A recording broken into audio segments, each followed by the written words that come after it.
The rise and fall of Paolo Macchiarini. In the medical field, two values are a must-have: empathy and honesty. But Dr. Paolo Macchiarini lacked both. Get on the shock wagon with us to discover the rise and fall of this prominent figure and what he did to see his fall from grace. But who was Paolo? What did he do so horrifying that he became the target of authorities? Welcome to our YouTube channel. Today, we will discuss the famous surgeon Paolo Macchiarini. Paolo was born on August 22, 1958. He obtained a medical degree from the University of Pisa in 1986 and a master in surgery in 1991. He was an assistant professor at the University of Pisa from 1990 to 1992 and also claimed to be a fellow in the Department of Thoracic Surgery at the University of Alabama at Birmingham in 1989. Though this was refuted later by the university, as they did not have a Department of Thoracic Surgery, nor do they have one to date. Instead, he was a fellow at the hematology department of the said university. Macchiarini obtained degree certificates for another master, but in organ and tissue transplantation in 1994 and a doctorate in the same in 1997 from the University of Franche-Comté in France. He was also head of the Department of Thoracic and Vascular Surgery at the Heidehaus Hanover Hospital between 1999 and 2004. Macchiarini was an investigator at the Institut d'Investigations Biomédiques in Barcelona, Spain from 2006 to 2009. He was also a visiting professor from 2009 to 2014 with the University College London.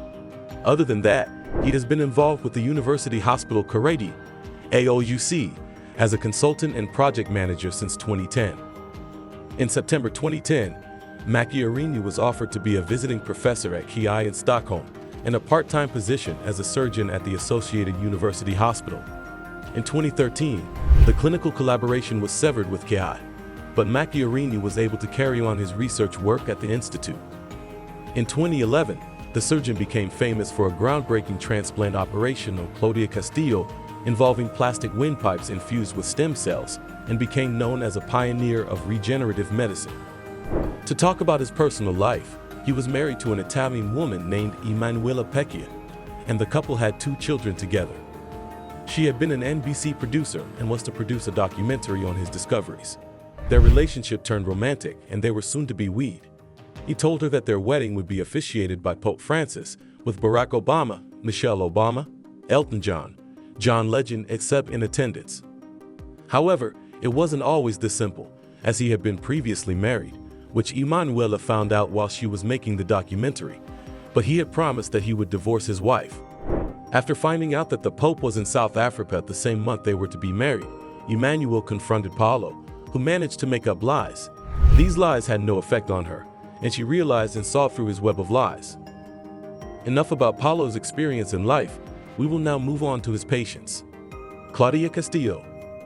In June 2008, Macchiarini performed a transplant of a trachea that was seeded with stem cells from the recipient. Claudia Castillo, he used the tissue to replace her left bronchus that was eroded by tuberculosis and her left lung had caved in. The trachea was sourced from a deceased person and the cells within it had been extracted and replaced with Castillo's bone marrow cells. The bone marrow cells were cultured at the University of Bristol. The donor trachea was stripped at the University of Padua. The stripped trachea was seeded with the cultured cells at the University of Milan, and the trachea was transplanted by a team led by Macchiarini at Hospital Clinic in Barcelona. She forced her to get a lung amputation in July 2016. Countless news stories declared it a medical breakthrough. However, the serious complications that Castillo suffered were, for a long time, kept very quiet. Sarah Finn Lynch.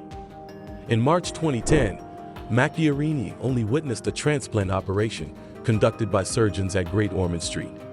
Like the one performed for Castillo, this was for a 10-year-old Irish boy, Sarah Finn Lynch, in Great Ormond Street Hospital in London. The boy had a trachea with a diameter of only 1 millimeter, and attempts to increase the diameter led to the development of fatal conditions. However, in this case, the trachea taken from the donor was placed into the sterile solution, and the boy's stem cells were then introduced into it only a few hours before the transplant surgery. Zadra Iglikova. Later in the year 2010, Macchiarini transplanted the artificial trachea to a 25-year-old woman, Tadira Iglikova, while in Russia with the help of surgeon Vladimir Parshin. The results were not as good as expected, as her parents reported that as of mid-2016, she had not spoken or walked, and only traveled outside the house to attend hospital. She tragically succumbed to the complications brought by chronic pneumonia, a tracheoesophageal fistula, and severe malnutrition in 2018. Andemariam Teklesenbedbein. Andemariam Teklesenbedbein was a man from Eritrea, studying in Iceland to obtain a master's degree. However, his promising future was cut short when he was diagnosed with cancer. He underwent chemotherapy and surgery in 2009 to treat his cancer, but in 2011 his trachea was blocked and he ended up on life support. Despite Bein's doctors recommending taking him off life support, they also contacted Macchiarini. For this case, Macchiarini worked with scientists from the University College London to develop the synthetic trachea with an engineered scaffold, which was then populated with marrow cells from Bein, rather than using a strict trachea as in the previous procedure. The operation took place in June 2011, and the event attracted public attention, with the New York Times covering the story on the front page. However, all was not well, as by the end of the year the implant malfunctioned. Even though Bein successfully managed to complete his FIA, in 2012, he succumbed to his illness in January 2013 despite multiple treatments. The autopsy revealed that Bein had had a chronic lung infection, a clot in his lungs, and the synthetic trachea had slipped. Christopher Lyles. Mr. Lyles was a resident of the United States and had been diagnosed with tracheal cancer. His treatment was being managed through radiation therapy and surgery, but when he heard about Bein's treatment, he had his doctor contact Macchiarini to conduct the same for Lyles. Macchiarini agreed to perform the surgery and built a new trachea from scratch with stem cell origin from Lyles and had it delivered to him in November 2011.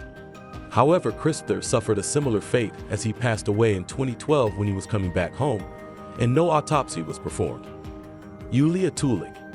In June 2012, Macchiarini transplanted a fully seated trachea made of synthetic materials in Yulia Tulik at Cuban State Medical University. Tulik had a tracheostomy because of a car accident, but her life was not at risk. The graft involved the use of a part of the voice box, which Macchiarini had never attempted before.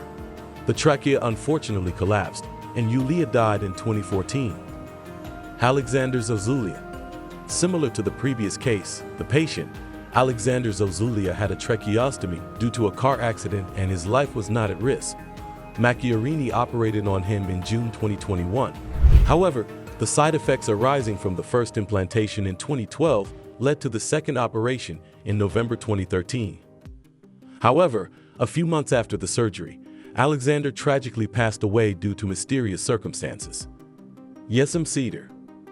Yesem Cedar had been going through a routine treatment for her oversweating problem in 2011, which led to a severely injured trachea and left lung due to a medical error. She sought help from Macchiarini, and in 2012, he surgically removed her left lung and transplanted a pipe in her trachea before replacing the pipe with a fully synthetic seated trachea. The following year, the implant became unstable, and Cedar had to receive a second implant. She had many complications from this procedure, such as needing constant suctioning to have the airway cleared and kidney failure. In 2016, she required multiple organ transplants in the US, and her trachea was transplanted with one belonging to a cadaver. Despite all these procedures, Cedar passed away in March 2017. But were the victims brought to justice? In June 2016, Swedish police opened an investigation into whether Macchiarini might have committed involuntary manslaughter. In February 2016, a press release was issued stating that the university would not renew Macchiarini's research contract due in November, and then subsequently fired him in March. After he was accused of exaggerating his CV, CAI released the results of the verification of Macchiarini's CV only partially in February 2016. In 2016, he joined Kazan Federal University, and the grant financing also followed him to this university. In April 2017, the university shut down Macchiarini's research activities at that institution. It was announced in October 2017, a year after the investigation was opened, that Macchiarini had been negligent in 4 of the 5 cases investigated. In 2019, an Italian court sentenced Macchiarini to 16 months in prison for abuse of office and forging documents, but he was ultimately acquitted of all charges by the Supreme Court. he received a suspended sentence on 16 June 2022. On 21 June 2023, however, his sentence was increased to 2 years and 6 months imprisonment after being found guilty of gross assault against 3 of his patients by an appeals court in Stockholm. It is said that the Swedish authorities have decided he could serve his sentence in Spain if the relevant authorities agreed to do so. Macchiarini's experiments with synthetic tracheas, which were often conducted without proper informed consent, and a lack of honesty in reporting clinical outcomes and complications were detrimental to the medical industry.